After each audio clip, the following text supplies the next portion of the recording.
Mike Tomlin's reaction to the question he got earlier this week about coaching in college. Right. It makes it easier to scrutinize a far less compelling effort to talk around and through and past delicate questions, because Brian Flores was at the other end of the spectrum when it comes to passion, anger, and zeal. And when I first saw that clip, I thought, well, wait, this is from last week. No, it's the same thing. And it's just very perfunctory denial. And it's not even a denial. He talks about transparency. That was the word he used. That was a word that Tua Tagovailoa used. And I think that transparency is they at some point had to sit down and tell him this is something we're looking at doing. Right. And, it's on you to potentially change our minds. Yeah.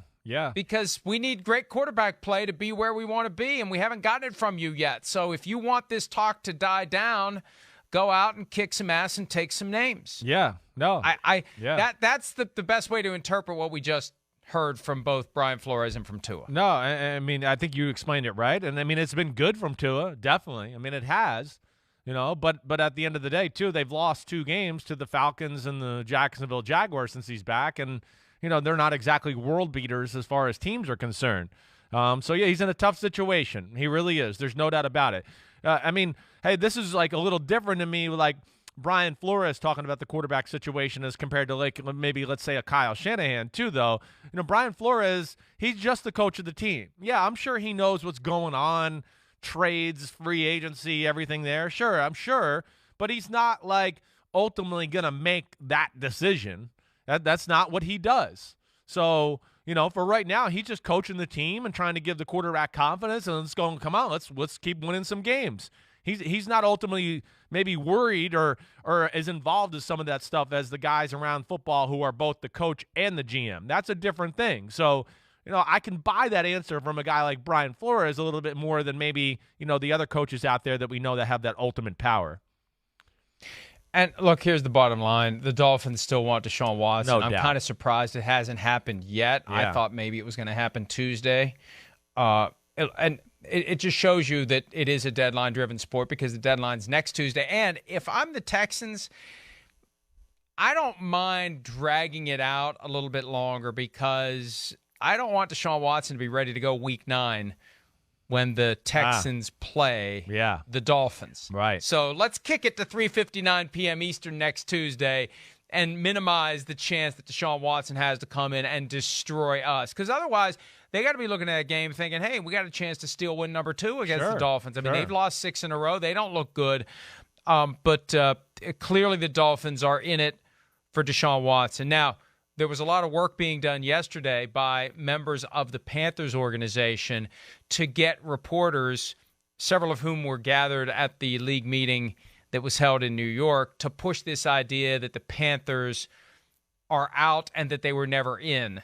They may be out, but they also were in. And it makes me think that they're getting the vibe that it's not going to fall to them, that the Dolphins had dibs, and if it didn't work out with Miami, then the Panthers go from on deck to batter's box. They're not getting into the batter's box. So they're putting out the word that never wanted him because they can't go forward saying, here's who our quarterback is, but, man, we really wanted the other guy. Yeah, I mean, I think I said this yesterday a little bit, right? Where I think it was yesterday. Tuesday. I think we had this conversation a little bit just about, hey, that was something that I know I had heard from some people I trust around the situation that, Watson was heavily favoring the Dolphins, and Carolina was almost no way, or certainly not even close to where the Dolphins were in Deshaun Watson's eyes. And I think I questioned it. I wanted to be like, why? I mean, man, Panthers got a lot of things in place if I'm playing quarterback to think, woo, they could be dangerous in years to come. But, obviously he's hell-bent on the Dolphins, and that's the rumor we've heard from the get-go. And I think it's beyond rumor. It's not. These are things we've heard, I think, both from people we know. And, I'm with you. I expect it to happen here sometime in the next 4 or 5 days for sure. There was a way that the dominoes would fall that would cause him to pick Carolina and waive his no-trade clause for Carolina.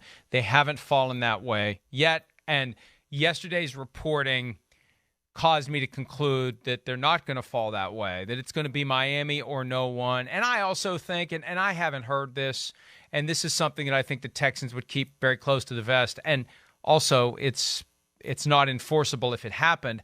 I think they've promised the kid they're going to trade him before the trade deadline.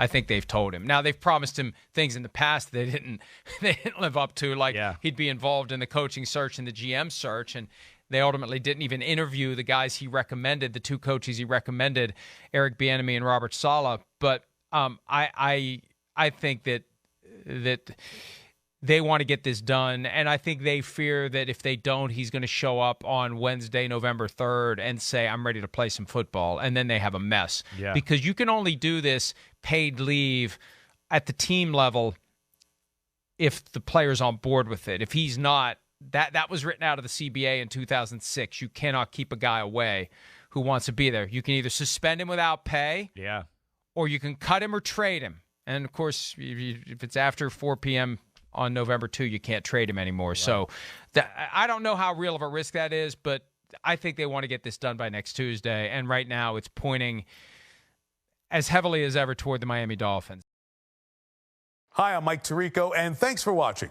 Make sure to hit subscribe for the latest news and highlights from NBC Sports.